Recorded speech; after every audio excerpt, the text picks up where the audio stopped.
The baby in the last panel of Attack on Titan is Falco, and here's why. Hi guys, it's me again, your resident po Titan Weeb, giving you another Attack on Titan content. If you're new to my channel, I make all sorts of Attack on Titan theories and analysis, so please be warned, there will be a lot of manga spoilers in this video. Also, take in mind that these are just my predictions, I can be wrong. Let us not fight over it and have a nice discussion in the comment section below. By the way, I'm a new YouTuber, so please do subscribe and give this video a thumbs up if you want more Attack on Titan contents. In my last video, I talked about the parallels between Norse mythology and Attack on Titan, which includes how Eren's character mirrors Odin and what the possible ending prediction is. I also talk about the role of Falco and Gabi in Eren's plan and how I theorized that they could possibly be the remaining survivors after the rumbling. Now, if you haven't watched my previous videos, please do check it out. I'll be putting the link in the description box below.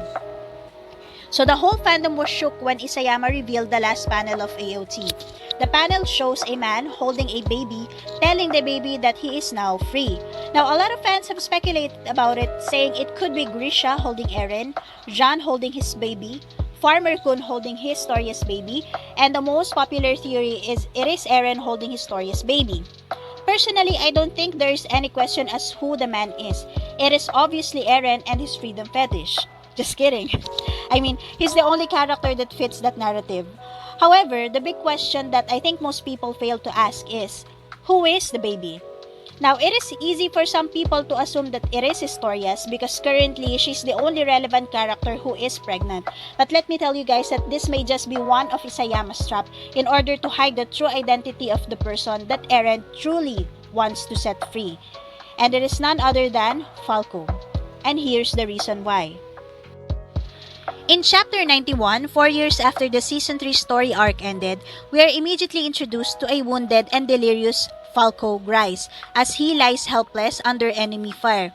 Note that Falco is the first person introduced after the POV was shifted from Eren from Chapter 90, the other side of the wall, to the other side of the sea, Chapter 91. This symbolizes Eren playing the bad guy next, just like what Reiner said, as the roles of the protagonist shift from him to another person.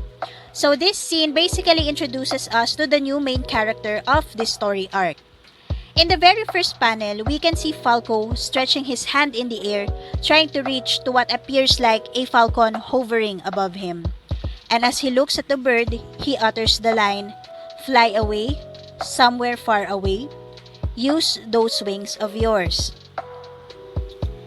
This immediately gives us a clue as to who Falco is. Just another war victim whose only wish is to protect his loved ones and be freed from the stigma that comes with being an Eldian. And in order to do this, he must fight along with his oppressors to prove that they are worthy of being treated equally. Now, it is important for us to note that the name Falco or Falcon actually means victory. And I believe this hints us to what Falco's real purpose is: to win. Now, here's the plot twist in this scene. The falcon hovering above Falco is not just an ordinary bird. It is actually the future founding Titan Eren, connecting with him through the path. To prove my point, this will not be the first time Eren will use birds to connect to people. For instance, in the succeeding chapters, 132, Eren visits Armin in a form of a seagull, which Armin instantly notices because seagulls are something personal to him. It reminds him of his childhood dream to see the sea. In the same manner, Eren visited Falco in a form of a falcon as a way to remind him of why he was born into this world. And this is because Eren chose him long before he was even introduced in the manga. And this is why I believe that this scene was not the first time the two crossed paths. It was actually spoiled in the first episode of Season 1 in this scene where they showed toys in Eren's dream before he wakes up under the tree. And at that moment, two ravens fled from the tree, symbolizing that someone had delivered the memories to him. Although Falco's childhood had not been shown in the manga, I have a theory that as a baby, Falco had been frequently visited by a falcon, and this may be part of the reason why he was named Falco in the first place.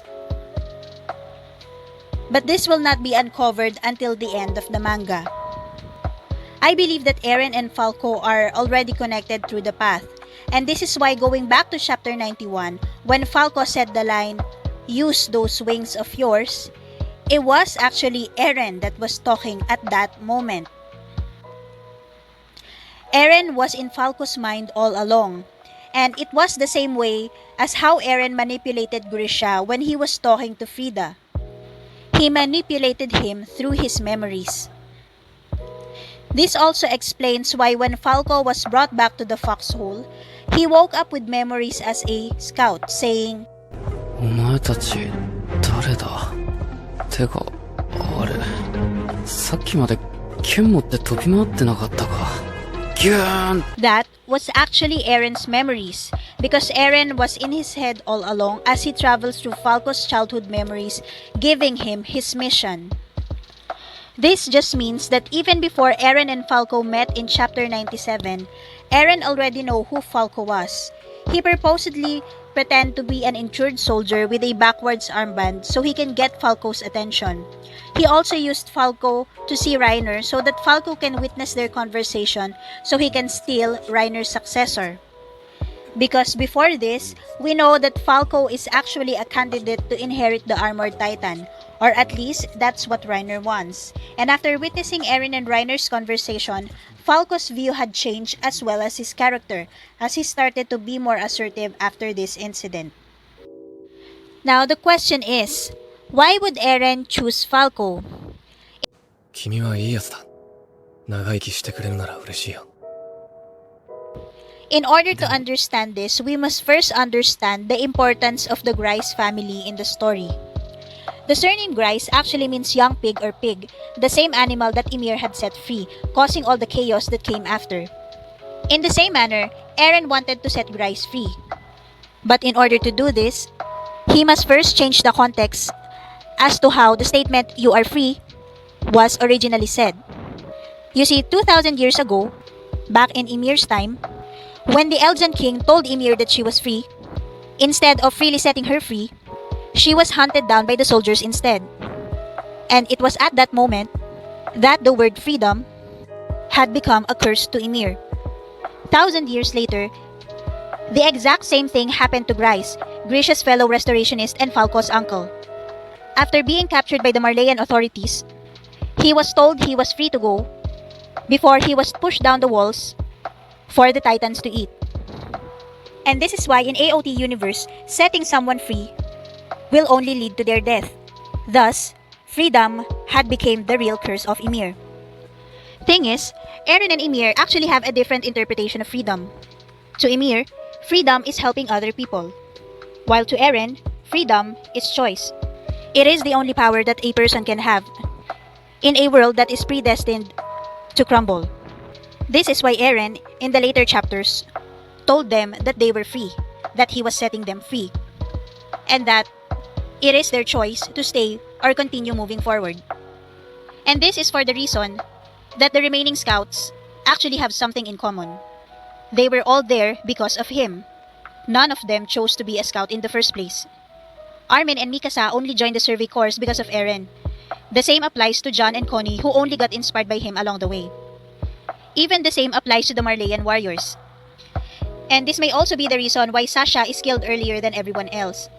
Because compared to them, she is not fighting because of Eren. She is fighting because of me. And this is why Eren left when she died. Because she died because of a silly reason. And yet that silly reason is of her own choice. Instead of setting the pigs free just like what Ymir did, Eren chose to give them his own freedom by allowing them to have wings, or by giving them wings. And this is why going back again to chapter 91, Eren, through Falco said, "Use those wings of yours." You see, Falco Grice is actually an ironic name. Grice, which means pig, is a domesticated animal kept for the purpose of being killed and eaten. On the other hand, Falcon is a free animal. So basically, Falco Grice means a pig with wings. They are enslaved by a predestined world with only one ending, but they have the power to change it if they want to, And if they chose to, it completely depends on their choice. Pigs with wings, slaves with choice. Thus, going back to the scene where Eren visits Falco as a baby, he told the pig that he had given wings, that he is now free. Falco, you are now free.